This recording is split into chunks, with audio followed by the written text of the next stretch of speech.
ಅವರೆಕಾಳು ಮಸಾಲ ಸಾಂಬಾರನ್ನ ಮಾಡೋದು ಹೇಗೆ, ಜೊತೆಗೆ ಬೇಕಾದಂತ ಪದಾರ್ಥಗಳೇನಂತ ಈಗ ನೋಡ್ಕೊಳ್ಳೋಣ. ಮೊದಲಿಗೆ ನಾವಿಲ್ಲಿ 1 ಕಪ್ಪಿನಷ್ಟು ಅವರೆಕಾಳನ್ನ ತಗೊಂಡಿದ್ದೀವಿ, ಹಾಗೆ 1 ಟೊಮೊಟೊನ ತಗೊಂಡಿದ್ದೀವಿ, ಜೊತೆಗೆ 2 ಈರುಳ್ಳಿನ ತಗೊಂಡಿದ್ದೀವಿ, ಜೊತೆಗೆ ಅರ್ಧ ಹೋಳನ ತೆಂಗಿನಕಾಯಿ ತಗೊಂಡು ತುರಿದಿಟ್ಕೊಂಡಿದ್ದೀವಿ. ಅದೇ ರೀತಿಯಾಗಿ 2 ಆಲೂಗಡ್ಡೆನ ಈ ರೀತಿ ಕಟ್ ಮಾಡಿ ಇಟ್ಕೊಂಡಿದ್ದೀವಿ, ಸ್ವಲ್ಪ ಕೊತ್ತಂಬರಿ ಸೊಪ್ಪು, ಸ್ವಲ್ಪ ಕರಿಬೇವಿನ ಸೊಪ್ಪು, 2 ಬೇಡಿಗೆ ಮೆಣಸಿನಕಾಯಿ, 1 ನಿಂಬೆಹಣ್ಣು ಗಾತ್ರದ ಹುಣಸೆ ಹಣ್ಣು. ಇದ್ರ ಜೊತೆಗೆ ಈ ಸಾರು ಮಾಡೋದಕ್ಕೆ ಬೇಕಾದಂತಹ ಮುಖ್ಯವಾದಂತಹ ಖಾರದ ಪುಡಿನ 3 ಟೇಬಲ್ ಸ್ಪೂನ್ ಅಷ್ಟು ತಗೊಂಡಿದ್ದೀವಿ. ಇದು ಮನೇಲೆ ಮಾಡಿದಂತಹ ಖಾರದ ಪುಡಿ.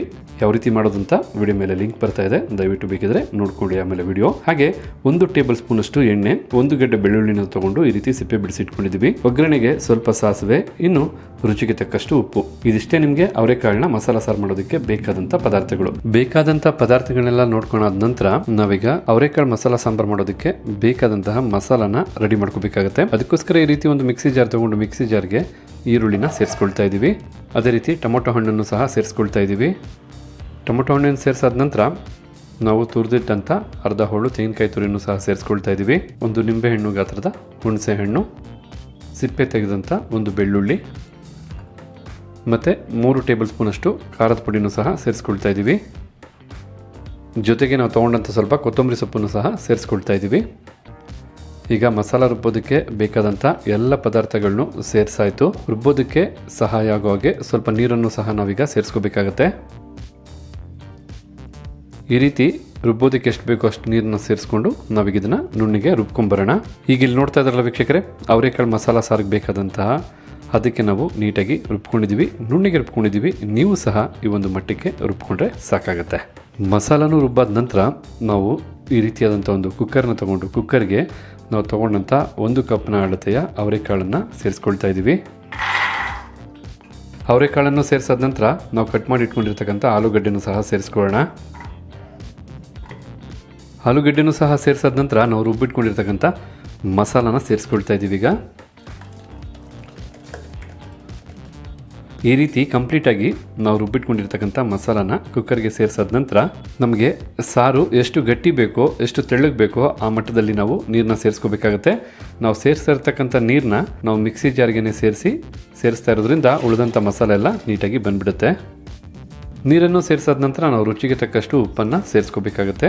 ಉಪ್ಪನ್ನು ಸೇರಿಸಿ ಒಮ್ಮೆ ಚೆನ್ನಾಗಿ ನಾವು ಎಲ್ಲನೂ ಬೆರೆಸ್ಕೊಳ್ಳೋಣ. ಈ ರೀತಿ ಚೆನ್ನಾಗಿ ಮಿಕ್ಸ್ ಮಾಡೋದ್ರಿಂದ ನಿಮಗೆ ಮಸಾಲ ಹಾಗೆ ತರಕಾರಿ ಅವರೆ ಬೇಳೆ ಎಲ್ಲ ಚೆನ್ನಾಗಿ ಮಿಕ್ಸ್ ಆಗುತ್ತೆ. ಈ ರೀತಿ ಎಲ್ಲ ಪದಾರ್ಥಗಳು ಮಿಕ್ಸ್ ಆದ ನಂತರ ನೀವು ಇಲ್ಲಿ ನೋಡ್ತಾ ಇರ್ಬೋದು, ಇಲ್ಲಿ ಗಟ್ಟಿ ಬಂದಿರೋದ್ರಿಂದ ನಾವು ಇನ್ನೂ ಸ್ವಲ್ಪ ನೀರು ಹಾಕ್ಕೊಳ್ತೀವಿ. ಈ ರೀತಿ ಚೆನ್ನಾಗಿ ಮಿಕ್ಸ್ ಮಾಡಿದ ನಂತರ ನೀವು ನೋಡಿಕೊಂಡು ನಿಮಗೆ ಬೇಕಾದಂಥ ಅದಕ್ಕೆ ನೀರನ್ನ ಸೇರಿಸ್ಕೋಬೇಕಾಗತ್ತೆ. ನಾವಿಲ್ಲಿ ಸರಿಸುಮಾರು ಏನಿಲ್ಲ ಅಂದರೂ 1/4 ಲೀಟ್ರಷ್ಟು ನೀರನ್ನ ಸೇರಿಸ್ಕೊಂಡಿದ್ದೀವಿ. ನಮಗೆ ಸ್ವಲ್ಪ ಸಾರು ಗಟ್ಟಿನೇ ಬೇಕು. ನಿಮಗೇನಾದ್ರು ಸಾರು ತೆಳ್ಳಗೆ ಬೇಕು ಅಥವಾ ನಿಮ್ಮ ಮನೆಯಲ್ಲಿ ಹೆಚ್ಚು ಜನ ಇದ್ದಾರೆ ಅಂದರೆ ನೀವು ಬೇಕಾದ್ರೆ 1 ಲೀಟ್ರ್ ನೀರನ್ನು ಬೇಕಾದ್ರೆ ಈ ರೆಸಿಪಿಗೆ ಸೇರಿಸ್ಕೋಬೋದು. ಬನ್ನಿ ಈಗ ಈ ಸಾರಿಗೆ ಬೇಕಾದಂಥ ಒಗ್ಗರಣೆನ ಮಾಡಿ ಕುಕ್ಕರ್ಗೆ ಸೇರಿಸಬೇಕಾಗತ್ತೆ. ಈಗ ಇಲ್ಲಿ ಒಗ್ಗರಣೆ ಮಾಡೋದಕ್ಕೋಸ್ಕರ ಈ ರೀತಿಯಾದಂಥ ಚಿಕ್ಕ ಕಡಾಯಿನ ಇಟ್ಕೊಂಡು ನಾವು ಸ್ಟವ್ನ ಹಚ್ಕೊಳ್ತಾ ಇದ್ದೀವಿ.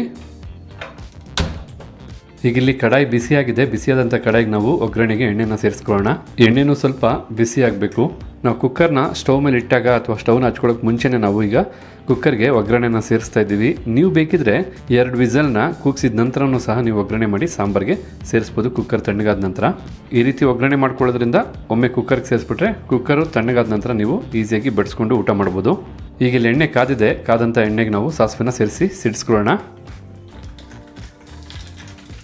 ನಂತರ ನಾವು ತೊಗೊಂಡಂಥ 2 ಬ್ಯಾಡಗಿ ಮೆಣಸಿನ್ಕಾಯನ್ನು ಸಹ ಸೇರಿಸ್ಕೊಳ್ಳೋಣ.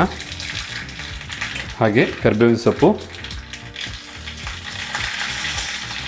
ಸೊಪ್ಪನ್ನು ಸೇರಿಸಾದ ನಂತರ ನೀವು ಫ್ಲೇಮ್ನ ಆಫ್ ಮಾಡ್ಕೊಂಬಿಡಿ. ಈಗ ನಾವು ರೆಡಿ ಮಾಡೋದಂಥ ಒಗ್ಗರಣೆನ ಕುಕ್ಕರ್ಗೆ ಸೇರಿಸ್ಕೊಳ್ಳೋಣ. ಈ ರೀತಿ ಒಗ್ಗರಣೆನ ಸೇರಿಸಿದ ನಂತರ ಒಮ್ಮೆ ಮಿಕ್ಸ್ ಮಾಡ್ಕೋಬೇಕಾಗತ್ತೆ. ಈಗಾಗಲೇ ನಾವು ಒಗ್ಗರಣೆ ಮಾಡಿ ಸೇರಿಸಿರೋದ್ರಿಂದ ಸಾರು ಅರ್ಧ ಪರಿಮಳ ಬರ್ತಾ ಇದೆ. ಇನ್ನು 2 ವಿಸಲ್ ಕೂಗಿಸ್ಕೊಂಡ್ರೆ ಒಳ್ಳೆ ಪರಿಮಳ ಬರುತ್ತೆ, ಜೊತೆಗೆ ರುಚಿಯಾಗಿ ಬಿಸಿಯಾಗಿರುತ್ತೆ. ಬನ್ನಿ ಈಗ ಕುಕ್ಕರ್ ಲಿಡ್ನ ಕ್ಲೋಸ್ ಮಾಡಿ ನಾವು 2 ವಿಸಲ್ ಬರೋವರೆಗೂ ಕೂಗಿಸ್ಕೊಳ್ಳೋಣ.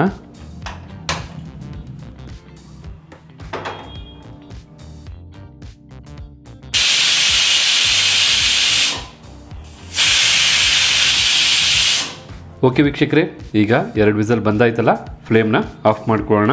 ಕುಕ್ಕರ್ ತಣ್ಣಗಾದ ನಂತರ ನೋಡೋಣ ಯಾವ ರೀತಿ ಅವರೆಕಾಳು ಮಸಾಲ ಸಾರು ರೆಡಿಯಾಗಿದೆ ಅಂತೇಳಿ. ಈಗ ಇಲ್ಲಿ ಕುಕ್ಕರು ಕಂಪ್ಲೀಟ್ ಆಗಿ ತಣ್ಣಗಾಗಿದೆ. ಬನ್ನಿ ಲಿಡ್ ಓಪನ್ ಮಾಡಿ ನೋಡೋಣ. ಈಗ